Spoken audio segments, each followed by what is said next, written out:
Okay, we're going to talk about adding and subtracting fractions when we have like denominators. So let's look at a few examples. If we have 1/4 and 3/4, when we add these two fractions, we are not changing the size of the piece that we have. In this case, we have fourths both times. So we could also look at this like 1/4 plus 3/4.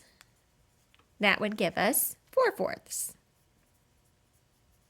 Okay, we're not changing the size of the piece, we're just changing the number that we have. So 1/4 plus 3/4 would give us 4/4, or 1/2. So we would have 1/2. All right, let's look at another example. If we take a fraction like 2/3 plus 4/3. Okay, we could use pattern blocks, number tiles, number lines, all different ways we could look at this. So we're going to look at the size of the part is not changing, but the number of parts that we have is changing. So if we're looking at pattern blocks, let's say a hexagon is representing 1/2. So if we have 2/3, okay, and then we have 4/3,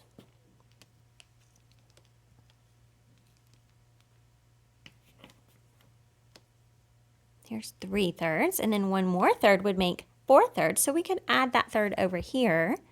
So this would give us how many total thirds? 1/3, 2/3, 3/3, 4/3, 5/3, 6/3.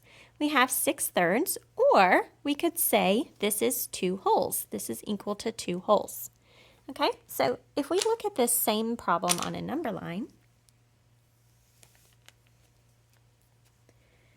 we know this is going to be greater than 1. So we're not going to end our number line at 1. So let's end our number line at 3. Okay, so if we have thirds, we know that we should have 3 equal parts between each whole. So I'm going to go ahead and divide our number line into thirds.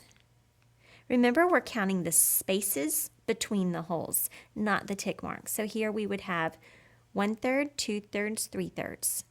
4/3, 5/3, 6/3, 7/3, 8/3, 9/3.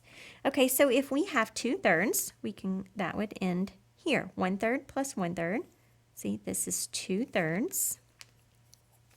Plus, we're adding 4 more thirds, so that would be 1, 2, 3, 4. So see, if we connected these, we would see we would have 4 more thirds. So 2/3 plus 4 more thirds would end at 2 wholes, or 2 plus 4 is 6/3. Okay, those would end in the same spot. So if we're doing subtraction, let's say we're doing 4/3 minus 2/3. We could also use a number line to start at 4/3. So this would be 1/3, 2/3, 3/3, 4/3. We would start at 4/3 and go backwards 2/3. 1/3, 2/3, and we would end at 2/3. Okay, so we can use number lines to help us when we are adding and subtracting fractions. We can use drawings. Also, let's look at another example here. Let's look at a mixed number when we have wholes and fractions. So if we have, let's do 2 2/3 plus 2 2/3. Okay, so let's do a drawing here. If we have 2 holes, we'll just do pans of brownies to represent our holes. So we have 2 hole pans.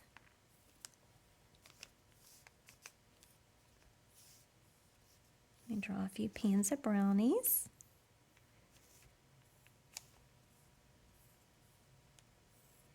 Okay, let's look at this first one. We have 2 2/3. So we have 2 hole pans, and we have 2/3 of a pan. So let me cut this into thirds so you can see. So here we would have 2/3. All right, and then we're adding 2 more holes. So let's choose another color. We have 1 hole, 2 holes, and 2/3. So here's 1/3, And then we would just need one more third. So let's split these into thirds. So that's 1/3, and there is our 2/3.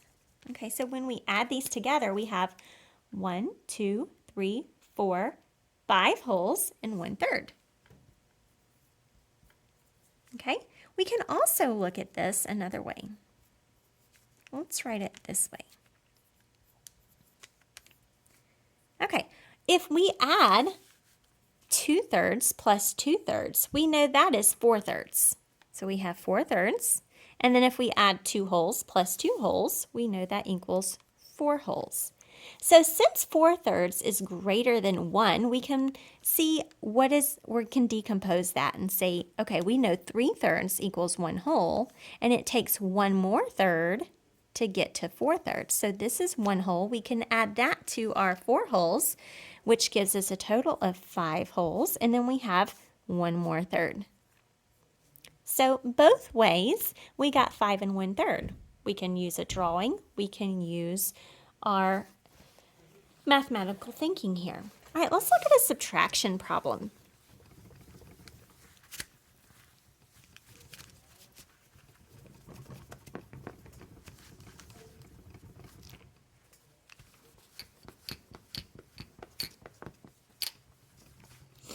Okay, let's say we have 2 1/5, and we're going to subtract 1 3/5. Okay, we're going to look at this both ways again. Let's start with a picture. All right, so if we have 2 1/5, so we have 2 wholes, and we have, let's color our 2 wholes, and we have 1/5. So we would need to, since we have the size of the parts are fifths, we would need 5 equal pieces. 1, 2, 3, 4, 5, and we have 1/5. Now, if we are going to take away 1 whole and 3/5, so we're going to take away 1 whole and 3/5. Well, since this is 1/5, we need more fifths. So we're going to change this whole into fifths as well by cutting these into fifths. So there's 1/5, 2/5, 3/5, and as you can see, we have 3/5 left. So 2 1/5 minus 1 3/5 is 3/5. Okay, so that's one strategy with a drawing. Let's look at the other way. 2 1/5 minus 1 3/5.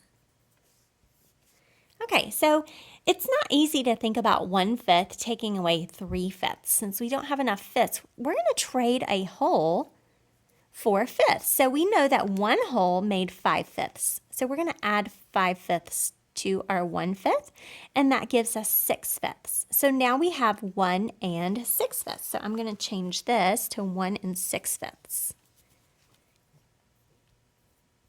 And now I can think, okay, 6/5 minus 3/5 is 3/5. And 1 whole minus 1 whole is nothing. So my answer, as you can see, doing both strategies, we can get 3/5. So let's look at one more example like this.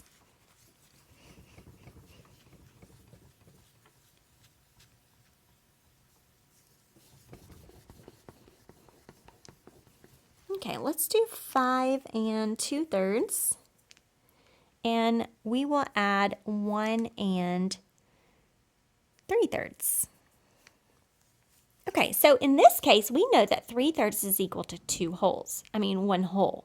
So we can add that whole to this whole, and that makes 2 wholes. So now we can easily add our 2 wholes together. So 5 wholes plus 2 wholes would be 7 wholes, and then we would just have 2/3. So that's another way we can look at this. So if we had 1